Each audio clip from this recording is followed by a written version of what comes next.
¿Qué tal, amigos? ¿Cómo están? Muy buenas tardes. Soy Valeria Fuertes. Les doy la bienvenida a una edición más de Negocios 360. Y hoy nos acompaña Javier Ichazo, gerente general de Mibanco. Javier, ¿cómo estás? Buenas tardes. Muy bien, muchas gracias, Valeria, por la invitación. Siempre un gusto conversar contigo.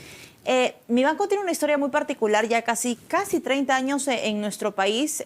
Cuéntanos un poco la historia de cómo nace esta entidad que hoy pues tiene mucha presencia a nivel nacional.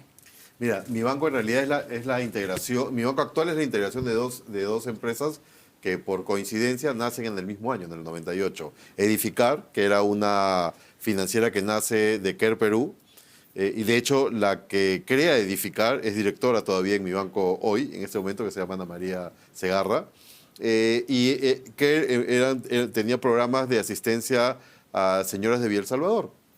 Y Ana María se dio cuenta de que si las ayudaba un poquito más con un poco de financiamiento, estas señoras podían salir adelante.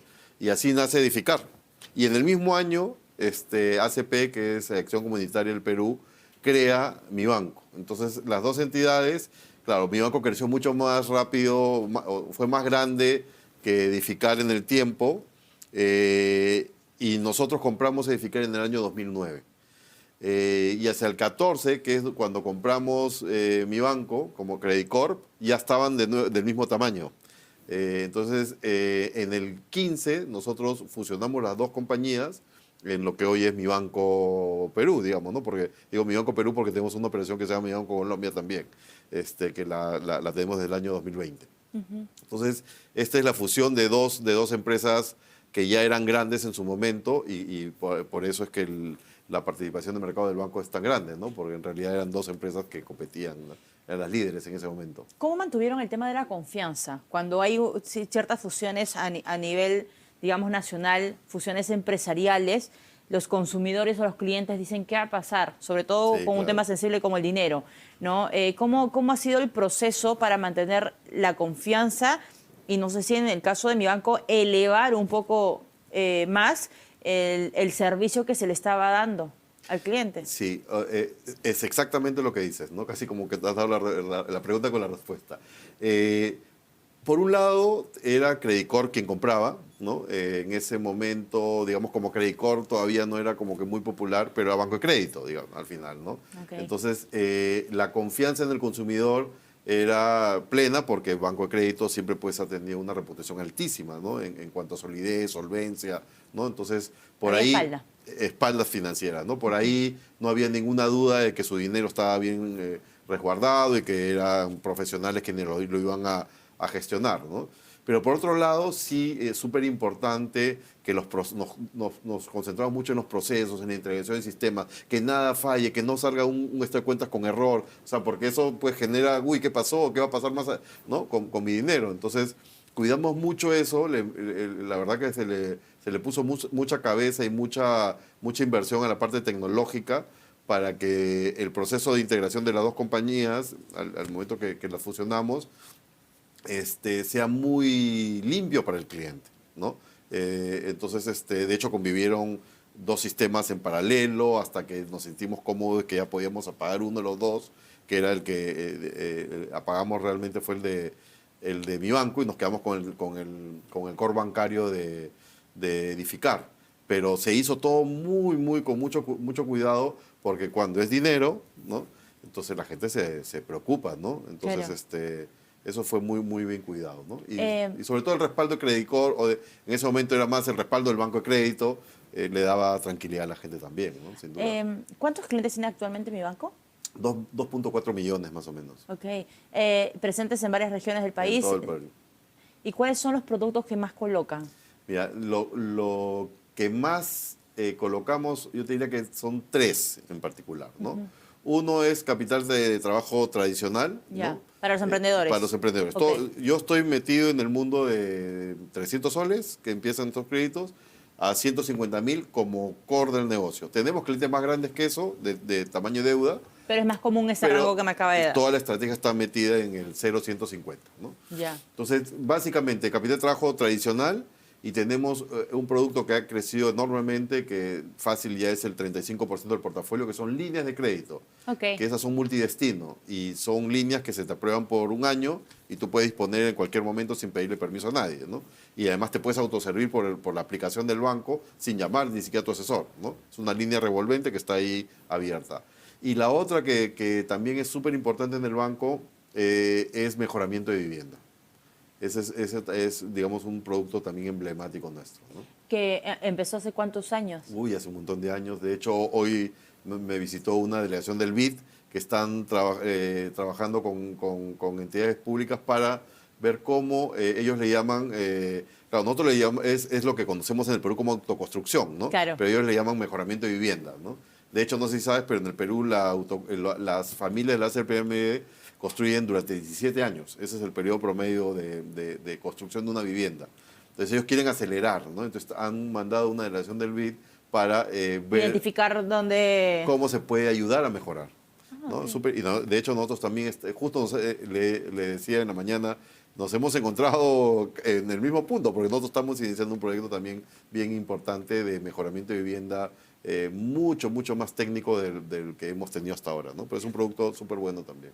¿Qué experiencia les deja trabajar directamente con los emprendedores, que finalmente son muchos rostros de varones y mujeres que tratan de salir adelante y que indirectamente o directamente también mejoran y aportan al crecimiento económico del país? Ustedes trabajan muy cerca de ellos, conocen sus necesidades, las exigencias que tienen, las preocupaciones que muchas veces ellos sostienen. ¿Qué reflexión le deja eso? Muchísimas, Valeria. O sea, a ver, primero que el emprendedor peruano es emprendedor por necesidad y no por vocación, ¿no? Es muy poco por vocación, es más por necesidad, ¿no? Y eso los obliga a literalmente sacar todo de sí, su mejor versión como empresarios, porque finalmente que sean chiquitos o grandes, igual son empresarios, Sí, para poder sacar sus familias adelante, porque el emprendedor, si no trabaja 2 días, probablemente el tercero no coma, ¿no? Entonces, esa fortaleza, esa energía, ¿no? Es súper emocionante y motiva mucho, digamos, a nuestros equipos comerciales a acompañarlos, ¿no? De hecho, es gente muy leal, muy honesta, ¿no? A mí siempre, porque hay un prejuicio de que porque es chiquito, entonces como que puede ser medio sinvergüenza. Cero, el default por alguien que hizo una trampa es casi en el banco es irrelevante, ni siquiera lo medimos, porque es tan chiquito que es irrelevante. Cuando hay un problema de pagos con nuestros clientes porque hubo un incendio, una inundación, les robaron, o la enfermedad de un familiar, porque son tan solidarios que aun cuando no es un de la familia nuclear, pero es el sobrino, ellos acuden a ayudar al sobrino para sacarlo adelante por alguna enfermedad e incumple con el banco, ¿no? Entonces, los bancos de microfinanzas sí tenemos que tener esa flexibilidad para acompañar. Oye, ya se te presentó este problema de salud de un familiar, te reprogramo, te ayudo a salir adelante, porque si no, si lo tratas, digamos, como un modelo tradicional, entonces tendrías una mora muy alta, ¿no? Que es un perfil muy diferente. O sea, Muy diferente, no sé si, sí. no sé si claro, uno suele decir, bueno, un profesional siempre tiene que ser empático, y no sé si es una regla general, pero sobre todo cuando uno trabaja en este rubro de microfinanzas y estás en contacto con una realidad totalmente diferente a la que hay en la capital, creo que tener esa sensibilidad, esa empatía y ese olfato, creo que es eso. En microfinanzas es todo. Este es un negocio relacional. La relación entre el asesor y el cliente es tan fuerte. De hecho, siempre bromeamos, no somos padrinos de techo, padrinos de baño. O sea, nos llaman padrinos de todo porque la relación es muy estrecha entre el asesor que acompaña.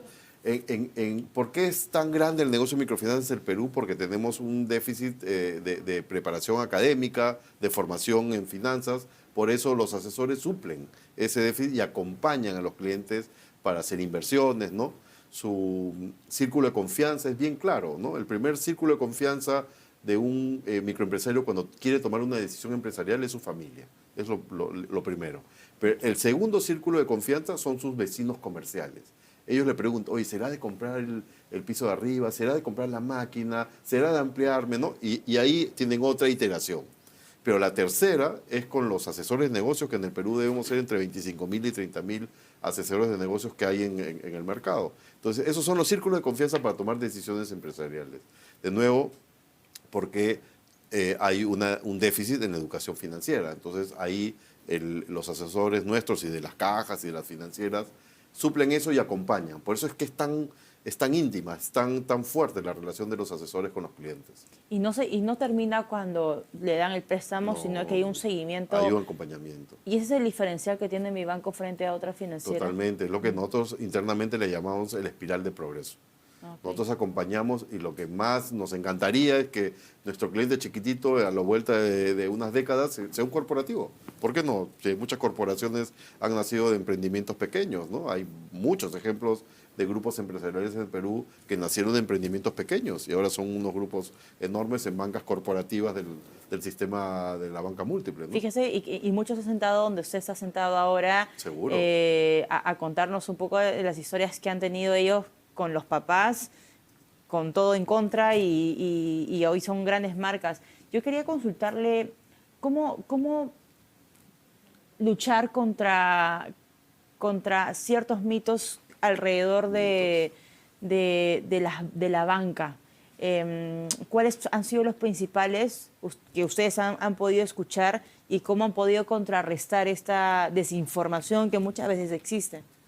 Mira, la banca de microfinanzas tiene una muy buena reputación con los clientes, porque como conversamos hace un minuto, como es un negocio muy relacional, y ellos se dan cuenta que el rol del banquero de microfinanzas es un banquero muy cercano, muy de preocupación genuina por ellos y no de que están viendo cómo le gano algo, ¿no? Sino por formación y por historia, y esto viene de mi banco y también de las cajas que han hecho una labor extraordinaria, por historia ha sido como nuestros asesores forman parte de la comunidad que atendemos. Entonces, hay una cosa muy bonita que es el asesor, y siempre lo dicen internamente, ¿no? Si mi banco ha hecho que yo transforme mi vida y que ahora mis hermanos puedan estudiar, que mi mamá tenga un seguro, ¿no? Entonces, yo quiero eso para mi comunidad. Entonces, la relación, de nuevo, entre asesores y clientes es tan intensa y además se sienten tan de la comunidad que no nos hemos enfrentado a ese prejuicio o esos comentarios de que como que nosotros somos el malo de la película, ¿no? Si no somos, más bien, de nuevo, cajas, mi banco y financiera, son el buen vecino. Son el vecino querido, el que quieren que esté cerca. Nos dicen, oye, ¿por qué no están en esta provincia? ¿Por qué no han abierto oficina por acá? ¿No? Porque sienten que es el buen vecino que los va a ayudar a salir adelante. ¿Ustedes identifican por dónde se acercan sus clientes? Es decir, si es a través de una recomendación, del boca a boca, de las redes. Lo digo porque al estar muy cercanos a ciertas comunidades, es mucho más poderosa que la vecina te diga, oye, me fue bien a mí, que soy artesana, porque me ayudó mi banco. Te lo recomiendo. Totalmente, absolutamente, has dado en el clavo. La principal fuente de captación de clientes nuevos son los referidos. Y eso es típico en el sector. Y si tú miras clientes que captas por tu lado versus los que captas por referidos, el comportamiento de los referidos es mucho mejor que el que tú captas por tu lado. Porque pasa lo que tú dices. A mí me dio bien, además tengo un lazo de lealtad contigo, entonces te recomiendo al que yo sé que va a quedar bien. O sea, yo no te voy a recomendar a alguien que va a quedar mal porque yo siento que te defraudo a ti, que me has ayudado. Entonces, como tengo una relación de comercial, pero también de agradecimiento, me preocupo por referirte a alguien que sé que no va a quedar mal. Es una gran responsabilidad. Sí, claro, sí, claro. Y en esa línea, yo imagino que la respuesta que uno le da a los clientes que confían en uno es estar a la altura, justo lo que comentábamos al inicio. ¿De qué manera están capacitando ustedes al equipo que está desplegado en las regiones? Mira, nosotros tenemos no solo procesos de capacitación de nuestros equipos porque ellos tienen un rol subsidiario hasta cierto punto en cuanto a educación, a evaluar proyectos de inversión. De nuevo, todo parecen palabras de banca múltiple, pero también los chiquititos hacen su proyecto de inversión y hacen sus cálculos. No será una super tesis, pero y ahí es donde el asesor acompaña, ¿no? Entonces nosotros los preparamos mucho a nuestros asesores para que den una asesoría, valga la redundancia, de calidad. Pero también acompañamos eso con refuerzos a nuestros clientes. Y hemos aprendido en el tiempo que el cliente lo que te pide, claro, uno puede, la autorreferencia en este segmento es lo peor, ¿no? Pues no, es que ellos necesitan aprender esto. No, no, no, ellos saben lo que necesitan. Entonces lo que hemos aprendido es que hay que preguntar qué es lo que tú necesitas. Y lo que siempre te dicen, a mí enséñame a vender, enséñame a controlar mejor mi negocio. Eso enseña. Después me enseñas otra cosa, pero primero enséñame eso. Entonces ya hemos aprendido cuáles son los temas que a ellos más les interesan. Ya hemos aprendido que el WhatsApp es un medio súper bueno para comunicarnos con ellos. Hemos aprendido que capacitación de más de 5 minutos no funciona porque la van a abandonar. Entonces, a lo largo de estos últimos 4 o 5 años, hemos aprendido un montón de cómo llegar a ellos con las capacitaciones que ellos van a consumir digamos, por el canal más adecuado. De hecho, cuando yo cuento el nivel de consumo al 100% de estas capacitaciones, la gente no me cree. A nosotros nos abandonan solo el 6%. El 94% consume al 100% de las capacitaciones de las que enviamos a nuestros clientes. Eso es un número alucinante, porque normalmente si te consume el 20% estás feliz, ¿no? Nosotros llegamos hasta 94% de consumo al 100%. Y si hacemos el ranking de regiones con mayor captación de clientes en mi banco, ¿cuáles serían los 5? Yo te diría que, o sea, por tamaño, Arequipa, claro, Trujillo, Piura, Huancayo, ¿no? Y Cusco por tamaño. ¿Y cuáles son las regiones que están avanzando a pasos agigantados que ustedes dicen, no pensé que en este punto íbamos a tener cierta cantidad de captación, de aceptación por parte de los clientes? Yo te diría que es bien, de hecho es una pregunta que siempre me hacen en el directorio, ¿no? Y yo le digo que es bien parejo, ¿no? Por ejemplo, en algún momento el norte se robustece, ¿no? Y comienza a crecer muy rápido, mucho más rápido que el sur. Y el sur a veces tiene sus complicaciones por los conflictos, ¿no? Yeah. Pero luego se recupera y comienza también, o sea, es muy parejo. No te diría, oye, hay una que está relegada. La verdad que te diría que no, que es muy el centro con Huancayo. Huancayo es también para el mundo comercial es como una mina, ¿no? O sea, yo digo, en el Perú hay 2 centros de abastos brutales. Uno es Huancayo y el otro es Mochoqueque en Chiclayo. Son 2 emporios de mercado que son enormes, ¿no? Uno porque baja toda la selva del norte y el otro porque coge todo el centro, ¿no? Entonces son, ya ves, te das cuenta, ¿verdad?, que, ¿no? O sea, no hay una región que tú digas, siempre esta va, ¿no?, adelante. En algún momento sí, en otro momento otra le gana, pero digamos, como que son bastante parejas, ¿no? Javier, ¿usted suele viajar a las claro, oficinas claro. de o sea, usted no es el gerente general de escritorio, sino que... No, yo no gestiono desde el salón VIP de ningún lado, ¿no? O sea, yo gestiono ahí en la cancha. Me encanta conversar con los asesores. Yo siempre digo que ellos, sin darse cuenta, me dicen un montón de cosas que me abren a mí los ojos para pensar en soluciones con mi equipo, evidentemente, no yo solo, pero con soluciones mucho más ad hoc a las necesidades del público objetivo que nosotros nos dirigimos. O sea, si es que te vas a quedar sentado en tu escritorio, la verdad que en este negocio no funciona. ¿Qué gana uno cuando suele viajar, además de entender y escuchar? ¿Cómo fortalece el perfil de líder? Porque finalmente usted es quien lidera la marca. La cercanía es súper importante. Me acuerdo cuando viajé a Pucallpa, y yo ya había trabajado en Pucallpa por Banco de Crédito, y me dolió mucho porque eran mis primeros años. Me dicen, es la primera vez que un gerente general viene a Pucallpa. Le digo, bueno, yo no voy a juzgar a los anteriores, pero mi estilo de dirección es estar muy cerca del equipo, viajo un montón, me gusta escuchar. Siempre le digo a mi equipo, tratemos de no hablar mucho nosotros, tratemos de escuchar y luego cuando ellos ya hayan, porque muchas hasta catarsis hacen, pues, ¿no? Sí, porque claro, falta esto, falta el otro, que no sé qué. Cuando terminen ya nosotros, ¿no? Y siempre tratemos de ir con preguntas, ¿no? No tratemos de escuelearlos, porque realmente ellos son los que saben más que nosotros. Y si nosotros vamos a ir a escuelearlos, ellos se van a callar y no nos van a contar toda la riqueza que tienen en sus cabezas, ¿no? Entonces, así lo he hecho en toda mi carrera, incluso cuando estaba en BCP también. Yo veía provincias en BCP, o sea, toda la vida digamos, he estado viajando por el Perú y me conozco el Perú, digamos, casi de cabo a rabo, ¿no? Cuando usted estuvo en BCP y le dicen, confiemos en usted, va a ser el gerente general de mi banco. ¿Qué fue lo primero que se le vino a la mente?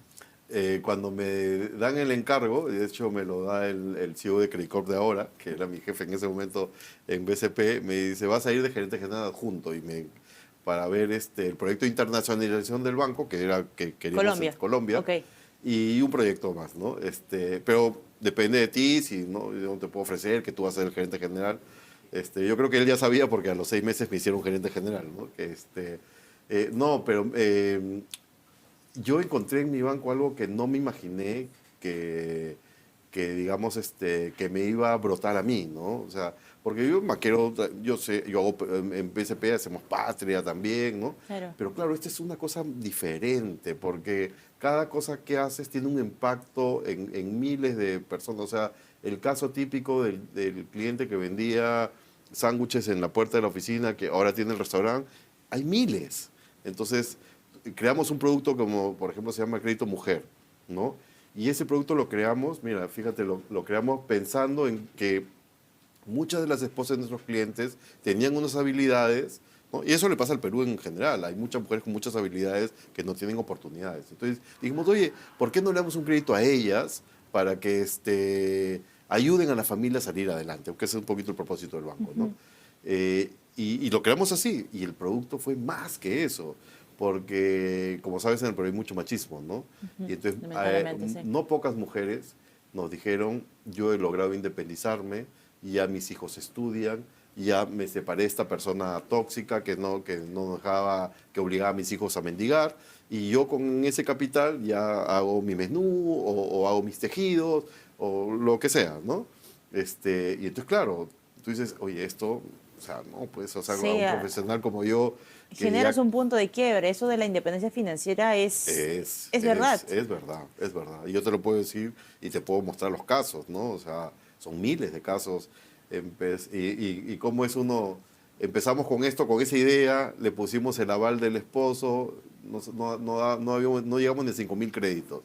Dijimos, no, hay que empoderar a la mujer. Nada de vales, nada de aval del esposo. Era un trámite habitual en el banco que los créditos salen con el aval del esposo o la esposa, ¿no? Ya. Lo quitamos y ya debemos haber entregado más de 300.000 créditos. O sea, así de... ¿no? Y ahí se logró el objetivo que las familias mejoren sus ingresos, Claro. pero también salió esto que no estaba en nuestro libreto, ¿no? Y para cerrar, Javier, con toda la experiencia que tú has acumulado en estos años y hoy liderando una marca que tiene mucha presencia regional sobre todo, ¿qué consejo le darías a Javier que salía de la universidad o a los jóvenes que te están viendo a esa hora de la tarde? Mira, yo lo que les diría son un par de cosas, ¿no? Que busquen y persigan sus sueños, que eso yo lo he aprendido aquí cuando converso con los clientes, que a pesar de que hayan 1000 dificultades, la perseverancia siempre va a pagar y el foco, ¿no? Y que no se desanimen y que traten de tener una mentalidad positiva y que siempre traten de ver el vaso medio lleno y no medio vacío, porque gran parte del éxito está en la actitud con la que tú enfrentas las cosas. Si tu actitud es buena, si tu actitud es positiva, la probabilidad de éxito es mucho mayor que si tú ya naces. Si tú piensas que vas a fracasar, te aseguro que vas a fracasar. O sea, lo que siempre se dice, no lo que uno cree es lo que uno crea. Si yo creo que ya empiezo perdiendo, voy a perder. O sea, no hay forma de no perder. Pero si yo creo que puedo jugar a ganador, me esfuerzo, me equivoco, corrijo y avanzo, la probabilidad de éxito es muy alta. Javier. Y los emprendedores lo demuestran, ¿no? No, son un claro ejemplo de eso y de la cantidad de cifras que empujan muchísimo la economía de nuestro prácticamente país. el 80% de la masa laboral. Sí, clarísimo. Javier, muchísimas gracias por acompañarnos esta tarde. Javier Ichazo, gerente general de Mi Banco, estuvo con nosotros. Hacemos una pausa, amigos. Regresamos con más.